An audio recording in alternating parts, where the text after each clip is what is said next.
Hey guys, Steve here with Steve's Guns, and today we got something very cool, in my opinion. This is your Sig Sauer, okay? Let's get this thing to zoom in. Come on, Panasonic, there you go. This is your Sig Sauer, okay? P220, made, as you can see, in West Germany. Okay, that is pretty cool. So, as you guys know, Germany was divided from east to west. West belonging to Americans, east was belonging to the Russians. And I believe in 1990 or 1991, that's when it went back to normal Germany. So anything produced prior to that 91 was stamped with West Germany instead of made in Germany. So this guy here is I believe it's a late 80s model.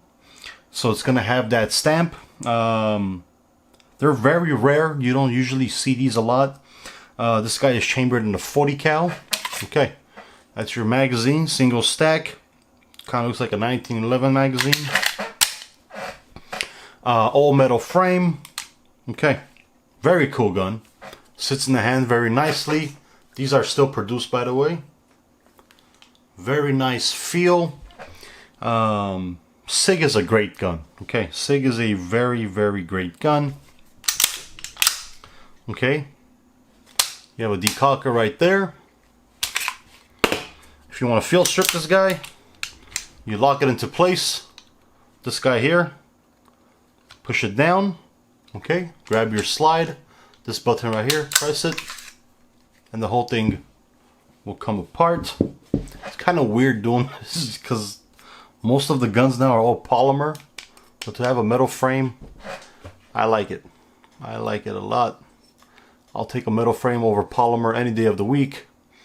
But don't get me wrong, the polymers are extremely strong. They're very durable. I have some here, fantastic. But there's just something about metal on metal contact that just makes it feel good. As you can see, internals, pretty simple. Okay. Doesn't look that complicated. This guy here, again, pretty simple. Okay.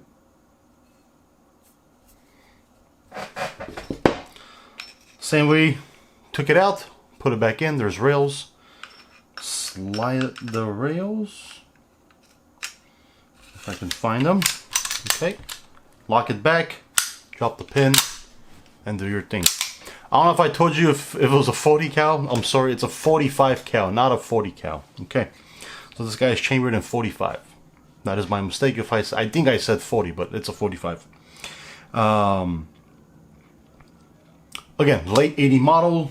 I don't know exactly what year it is, but it's in the late 80s. Length, you're at 7.7 inches from head to toe. Width, pretty wide, 1.5. Not bad, actually. Not bad at all. I think the 365 is 0.8. So 1.5 is, yeah, almost 2 inches. Almost.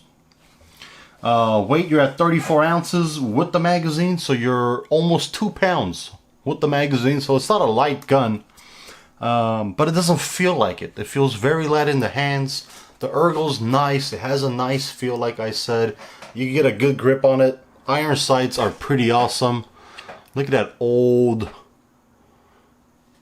has that tanned color look to it. It kind of reminds me like of an old Rolex watch. When they kind of get old, it has that tannish, yellowish color tone to it. The dial or the numbers. That's what this has now. As you can see, it is pretty cool. But very cool iron sights. You can get on target pretty well with it. Sig is a fantastic gun, by the way, guys. So if you're in the market for a Sig, you cannot go wrong with a Sig. I know there's been rumors of Sigs going off by themselves. Grantham did a test, and none of them went off. Only ones that went off were the 1911 style guns. And the expensive ones too, not even the cheap 19. I'm talking about like the Dan Wilson and the stuff like that, the $4,000, $5,000, $6,000 guns. But they dropped the M18. I think they dropped a 226, and it didn't go off. But I think the problem was, I think with the M18 or M17, one of those had the issue. Again, I could be wrong. So, but it was one of those. Sig had something going on.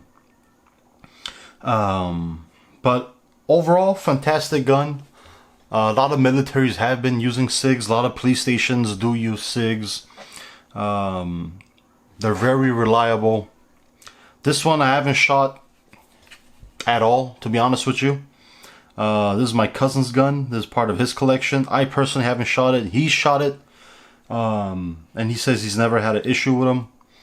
We have other SIGs on the channel that we've shot and never had a problem with any of them. They just work very well. Like I said, it's all metal.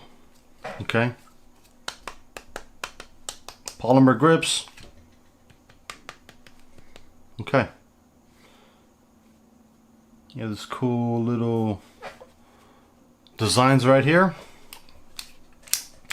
Let's see how the trigger is. Take out the magazine.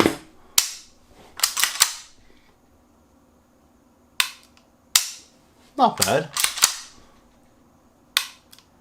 The take feels kind of... feels kind of empty. Like it feels weird. There's no friction. Like some guns you kind of feel it when you let your finger loose, but this guy, you know. Let's try the single double action or double single action.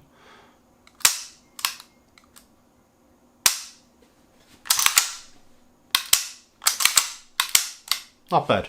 Not bad at all. So if you guys in the market, you see a SIG that says West Germany on it, or you see an HK that says West Germany on it, pick it up. Okay. Again, they're money. You're not gonna lose money on them. You're only gonna make money on these guys. Especially when somebody says West Germany, they know it's 1990 prior. So they just hold their value a little bit more. I'm not gonna tell you that a P220 made in West Germany and then a year later made in Germany, this guy's gonna be worth 50,000, the other one's gonna be worth 2,000. No, there's maybe a couple $100 difference between the two, maybe $1,000 at max. But it's just cool and rare to have something that, I guess, a country that doesn't exist anymore. West Germany. Okay. So again, if you're in the market for one and you see one of these, highly recommend it. If you guys want something that looks like this, that's fairly cheap, that's made now, your SP 2022 is pretty cool. Polymer with the metal. If you go with the regular 2022, full metal again. You have your 226, which is they're pricey. 226 is the Cadillac of the SIGs, but this guy here too, actually. This guy here ain't bad either. But again, if you guys see one on the market, highly recommend it. Pick it up. You will not lose money on it. Any questions, please put them in the comments and I'll help you guys out. Like and follow the channel, and we'll see you guys on the next.